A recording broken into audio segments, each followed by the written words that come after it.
There's an urban legend about a car Grayman built 25 years ago for Wilton Knight. It supposedly possessed the most advanced artificial intelligence ever created. A cool guy, cool car. It's amazing the power of this show. Everyone knows about Knight Rider. I mean, I think it's become such an integral part of our American culture in so many ways.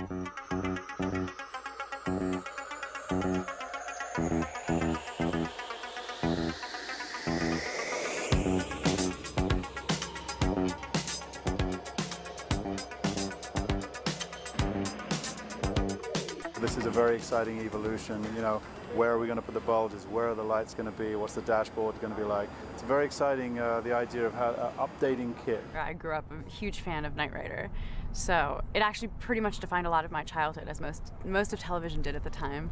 So yeah, the character Michael Knight, I'm just getting hot in here, just saying. I just remember David Hasselhoff being so very cool in all of them. And you know, it's funny, when you watch the show now, it actually stands up. There are certain shows from the 80s that I don't think you can watch with a straight face. In this show, I think you can. Knight Rider is just a good, feel-good show. I can't believe how many people come up to me and talk to me about this. Welcome aboard the Knight 2000. Thank you. What's all this? Looks like Darth Vader's bathroom. I am not your father. The real tricky part is actually interior. In the original, we had a lot of LED displays and voice interaction. And that is more of a challenge, because today, if you just take your iPhone or anything like that, electronic gadgets have reached limits that you couldn't even think of 30 or 20 years ago when Knight Rider came out the first time.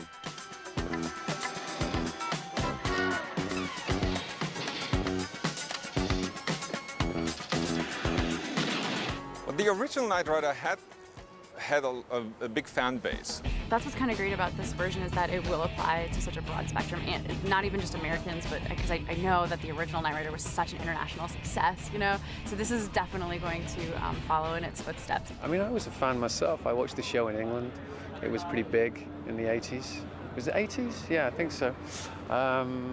So I think the old fans are gonna really dig it. I think that's the key with this, is to appease the old fans of the old show, and to get the younger audience of today in to watch it. You know, It is the fastest, safest, strongest car in the world. It is also completely fuel efficient, and is operated entirely by microprocessors, which make it virtually impossible for it to be involved in any kind of mishap or collision, unless, of course, specifically so ordered by its pilot. I don't see how a thinking car is going to help us. We found a hole in the original mythology, which is the character who invented KITT. The guy who financed it was Wilton Knight, and the guy who drove it was Michael Knight. But there was no mention of the guy who created the technology. So we created a character, Charles Grayman, who created the original KITT, and 25 years later, he's now created the new version of it. There was another KITT? In another place. Long time ago. Well, what happened with it? Well, after I finished the first KITT, I was relocated here so nobody would ever know who had built it. The heart of Knight Rider in the original was really the fun of watching Michael Knight and the original KITT interact, and kind of the differences in their personalities. Might as well put on some music. All these weird gadgets, you'd think they'd give you a radio. What would you like to hear? What the hell was that? Do you wish further information on Silicon Valley? Hell no, I want to know who you are and how you're listening in. It was a sign of the times that the original Knight Rider was very machismo, you know what I mean? And we loved that. Like, we loved the muscle car, and we loved the leather jacket and the tight t-shirt, you know what I'm saying? Like, we loved all of that. Now it's more about, it's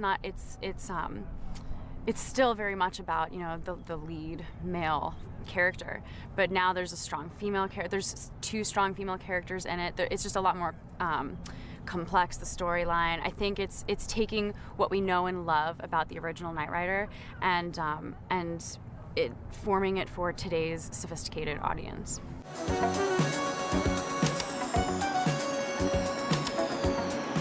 Of all the irresponsible behavior to leave me with my keys in the ignition and my doors open? I'm sorry, it won't happen again. He is a hero. He just doesn't want to be, so he ends up sort of, you know, having to be a hero. Is you taking over my part? Oh no. Don't hassle the Hoffs. Thank God you bless. so much, buddy. Thank you Pleasure. so much. I'll see Pleasure. ya. It was an honor. This is pimp. This is cool.